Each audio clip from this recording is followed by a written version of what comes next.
Order of the Wicked, Chapter 7. Lana Dale wanted more than anything to talk to Melinda about what she'd overheard.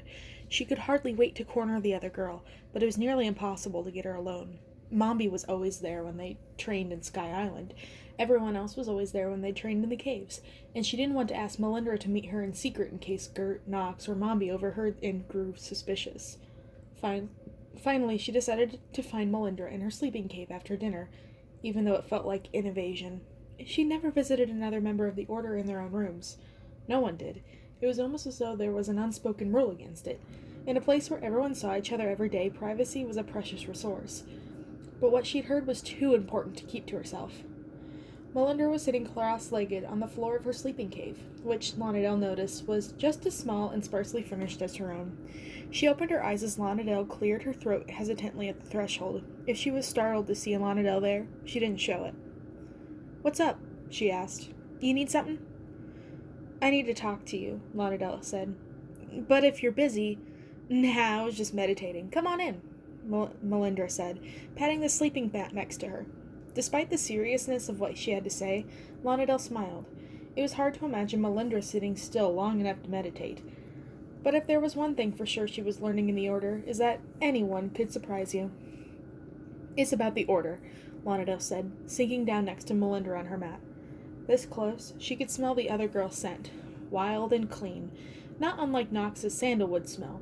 Lana Dale told her everything she'd overheard. When she finished, Melinda was quiet for a long time. "Are they sure they're talking about you?" she asked finally. "No," Lana Dale admitted. "I guess they could have met Holly, but I just had a feeling, and Gert wants to send you somewhere too." "Oh, that part's easy," Melinda said. "She wants to send me to the Emerald Palace to find out what happened to Annabelle." "Annabelle?" "One of us," Melinda said. "I'm not supposed to tell you, obviously. Only what people need to know and all that crap." She shrugged. "Annabelle was my friend," she said. "Is my friend. But she was supposed to come back from her mission to the Emerald City weeks ago, and—" She trailed off. "We need her information, of course," Melinda said bitterly. "They don't care about her, just what she found out." "Do you think she's—" Lana Dale couldn't bring herself to say it. "Probably. Wouldn't be the first friend I've lost here." Melinda smiled, but it didn't reach her eyes. "It's easier with the ones like Holly and Larkin. I don't miss them as much. But as for where they want to send you, I don't know." "Do you think they meant the wizard?" Melinda shook her head. "No way. Not if they were talking about centuries of power. I've heard that time moves differently in the other place, where the wizard is from. But he wasn't in Oz for that long. I don't know who they mean, but I don't like it." "Knox seemed like he really cares about you," Lana Dale said. "Or at least—" She didn't know what to say. Knox and Melinda's relationship was so complicated. She wished there was something she could do to help her friend, but she couldn't make Knox into a different person. The real Knox, the one that Melinda saw when it was just the two of them. She couldn't even be herself around Melinda. She didn't know how. She felt sometimes as though she was wearing different masks, depending on the time of day. That must have been what Gert meant about her making a good spy. But spy for what? "If he's trying to make decisions for me behind my back, that's not caring," Melinda said, her voice hard. "It didn't seem like that. It seemed like he was trying to protect you," Lana Dale said. "That's even worse." Suddenly, Melinda looked away.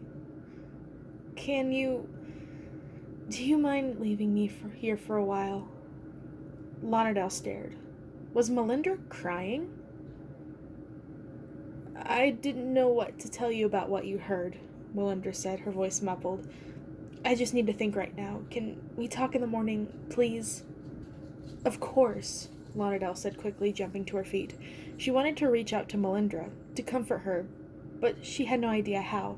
She backed silently out of Melinda's room, but not fast enough to miss a single heart-rending sob. Back in her own sleeping cave, she stared up at the ceiling. Even Melinda had no idea what Gert and Knox had meant about sending her somewhere else. And why was Melinda so easy to risk her life on a mission that she had already probably killed another member of the Order? Nothing made any sense, and it was clear she wasn't going to get any sleep tonight. As she lay there, she remembered the feeling of incredible peace that she'd felt as though she looked out across the beautiful, shimmering landscape of Oz, when she used her own power to bring them back to the top of Mount Gilkin, the first day Mombi had taught her magic. She didn't need Mombi or Melinda around. She was strong enough now to use her power on her own. If she wasn't going to sleep, she might as well enjoy the view. She closed her eyes, feeling power surging through her like a huge wild current. She knew what she was doing was dangerous, not to mention stupid. If she couldn't control the river, she'd be washed away. Mombi was told her explicitly not so much as move a pebble without supervision, that her anger could take control, and that would be the end of her. But the thought of trying out her new strength was so tempting. Take me to the top of the mountain, she thought. The energy pulsed through her as though every cell in her body was coming alive in a whole new way, and then she wasn't in her stuffy sleeping chamber anymore. She was outside breathing in clean, lavender-scented air. Overhead, the dazzling stars sparkled and turned. She was so high up she could see the slender silver threads from which they hang. Pale wisps of moonlight clouds blew across a velvety, deep purple sky. I don't understand you anymore, a familiar, raspy voice said behind her. And that was when Lonadel realized she wasn't alone. The voice was Melindra's. Lonadel knew without looking that she was talking to Nox. Just like she knew she had no business eavesdropping for the second time that day, but neither one of them had seen her, or felt the brush of her magic as she teleported herself to the top of the mountain, and as the power in her body ebbed away as quickly as it came, she realized that, for some reason, she wasn't strong enough to teleport herself back. She would have to walk back down to her sleeping cave, but Melinda and Nox were standing in front of the cavern's entrance. There was no way to get past them without them seeing her. She'd been lucky enough to materialize at the far edge of the boulder big enough to hide herself, but if she moved or made any noise, Melinda and Nox would spot her. She had no choice but to hide, and from where she crouched she could hear Nox and Melindra's every word. You know what this was going to be like, Nox was saying. His voice sounded tired, as if he's been carrying too much weight for far too long. There was something almost vulnerable about him now. I knew we were both fighting for the same thing, Melinda said angrily. That doesn't mean we have to be fighting each other, Nox. For once, can you just let me in? I know there are things you aren't telling me. I'm doing the best I can, Nox said. But there's so much we have to think about, Melinda. We can't afford to take time for each other right now. I'm sorry. With you, there'll never be time, Melinda said. Lonadel could hear the effort in her voice. It was taking everything she could to keep herself under control. She was in love with Nox. There was no other reason she'd be talking to him like this. I'm not just talking about us, Nox. I'm talking about the Order. About all the secrets you're keeping from me. What secrets? Nox asked cautiously. What do you know, Melinda? Lonadel held her breath. Was Melinda going to reveal what Lonadel had told her? If Gert and Nox knew she'd spied on them, they'd probably kick her out of the Order. But she should have known better. Melinda wouldn't betray her. Unlike Nox, Melinda actually seemed to care about her. It doesn't matter, Melinda said. I just know you've been lying to me, all along as it turns out. About us, about the Order, about all of it. Do you know where Annabelle is, Nox? Are you and Gert and Mombi just tallying up the body count along with all your secrets? No, Nox said hoarsely. Melinda, no, I'm not. I'm just trying to protect you. It was the worst thing he could have said. Even if it was true, and Lonadel knew that it was, from what she'd overheard, Melinda's pride would never let her take it as a gesture of caring. She would only see him as trying to patronize her. I don't need protecting, Nox, she spat. I need honesty. You know I can't tell you everything, Nox said again, helplessly. I don't even know about Gert and Mombi's plan. I've never told you anything different. You've never told me anything, Melinda hissed. Now her control was slipping. Look at where we are, Nox. Look around us. She gestured wildly at the stars. The dusky sky, the moonlight. This is the most beautiful place in Oz, and we're arguing about whether or not the Order will let us be together. Mommy doesn't control you, and neither does Gert, no matter what you think. You have so much power, so much strength. You're their equal. You don't have to let them push you around. We could be so much stronger together, you and I, and then we could be on our own. But you can't even see it. I owe Mombi so much. She saved me from you know what she saved me from, Nox said. I can't just turn my back on her for you, Melindra. You don't have to turn your damn back on anyone. Melindra's voice was rising now, spiraling upward as she lost her temper fully. Lonadel cowered behind her rock. So maybe you were raised by witches, but that doesn't mean you can't act like a human being sometimes. Why won't you just let me get through to you, Nox? Nox was so stubborn, so unable to see what was right in front of his face. Melindra was right. There was no reason they couldn't be together. Nothing that the Order could do to stop them. Gert and Mombi were hiding the truth from everyone. From Lonadel, from Nox, from Melindra. Why was he so loyal to people who didn't even seem to care about what he wanted? We'd be so much stronger together than either one of us is on our own, Melindra said. We don't have to stop fighting, Dorothy, just because I... She stopped short of actually saying it, as if she couldn't bring herself to utter the word love. And now it was obvious, even to Lonadel, that she was crying. She could feel her own heart trying to pull itself apart in her chest. Why was someone like Melindra giving this much of herself to someone like Nox? Couldn't she see that he could never be the person she wanted? Melindra, I can't be what you want me to be, Nox said, as if he were speaking Lonadel's thoughts out loud.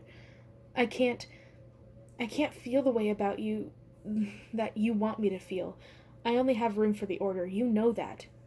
You've always known that. You only have room for your own pain, you mean, Melindra said. Now her voice was low and deadly. You've all lost something to Dorothy, even those little fools, Holly and Larkin, and none of us are acting like the weight of the Order is on our shoulders. The weight of the Order is on my shoulders, Melindra, Nox yelled. I'm responsible for all of you. Mombi doesn't care in the end what happens to any of you. Neither does Gert. Neither does Glamora. You know that just as well as I do. It's all down to me, Melindra. To me. Do you think I like watching the kids I train die? Do you think I like living like this? Do you think I don't know what I'm turning into? Do you think... And then his own voice broke. Lonadel felt tears running down her cheeks. I don't think you think at all, Melindra said quietly. I don't think you know how I think of yourself anymore, Nox. I don't think you know who you are. The silence was deafening. It stretched out for what felt like forever. Nox looked at Melindra, unblinking, but he didn't say a word, and a sob caught in her throat before she choked it down again. So I guess it's it then, she said quietly. If I die out there... She didn't finish, and Nox still didn't answer. Her voice was stripped raw. There was so much pain in her eyes that Lonadel wanted to break cover and run for her, but she didn't dare move. Melindra reached one hand out to Nox and then snatched it back before she touched him as if it burned herself. Without another word, she disappeared into a wisp of pale smoke. Nox stood staring at the place where she'd been, still silent. Lonadel held her breath, and then her cramped leg twitched, sending a pebble skittering across the overlook. Nox whipped around. Lonadel? He asked. She flushed scarlet and stood up, daring to meet his eyes. How much of that did you hear? Hardly anything. She lied. Nox snorted softly. Right. Well, then you know hardly anything about my personal business, and so you have nothing to tell anyone else. Right? I wouldn't dream of telling anyone else, she stammered. That much was the truth. Whatever had just happened between Nox and Melindra, it was deep and ugly and painful. Melindra's anger came from the depth of love. Lonadel had only ever imagined, but never experienced herself.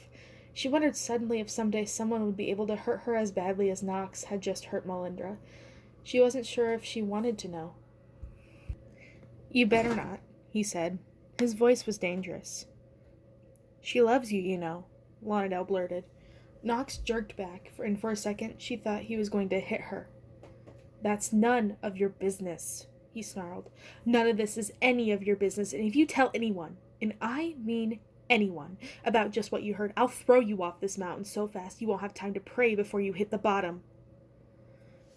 The way he was looking at her, there was something frightening about it, as if he wanted to hurt her, as if he wanted to make her disappear, as if he hated her. And then she realized why. He wasn't angry at her for accidentally spying on him. He was angry because she'd seen that he could be hurt, and that Melinda was the one who could hurt him. He was angry because for once she'd seen through the shell to whatever he was underneath, and the person he was underneath wasn't brave enough to choose love over anything he knew. She didn't like Knox, but she understood him.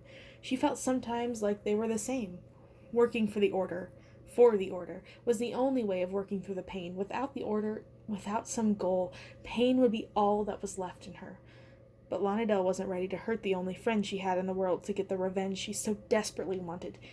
And she just watched Knox basically stab Melinda in the heart, so maybe they weren't the same deep down. Knox had really meant what he said. The Order was the only thing he had. But in the last few weeks she had learned something important. A friend can make her forget about her pain too. Not for long. Not for good, but it was something, and she realized it was something Knox had never had. And if Melinda wasn't really going to Dorothy's palace on a mission that would most certainly kill her, it was something she might never have again. She could forgive Knox's his pain. She could forgive him for hurting the girl she cared about more than anyone else living that she knew. But if he didn't stop Melinda, if he let her go to her death, then he was no better than Dorothy. And if Melinda died, she'd make him pay too, because she realized there was a part of her, yet another Lana Del, who felt something more for Melinda, something messier and more complicated than just a friendship. Just another piece of herself to add to the list of different selves, all the different directions her heart wanted to go back. "Well," he raised an eyebrow, "shall we go back?" I can't," she admitted. "I think I used up all my magic getting here." He smiled without any warmth behind it. "Too bad. I guess you'll have to take the long way home," he said, and vanished with a pop as faint as a bursting bubble. Lana Del took one last look at the stars and sighed. She had no idea how far up she was, but she was pretty sure it was a long walk back to her bed.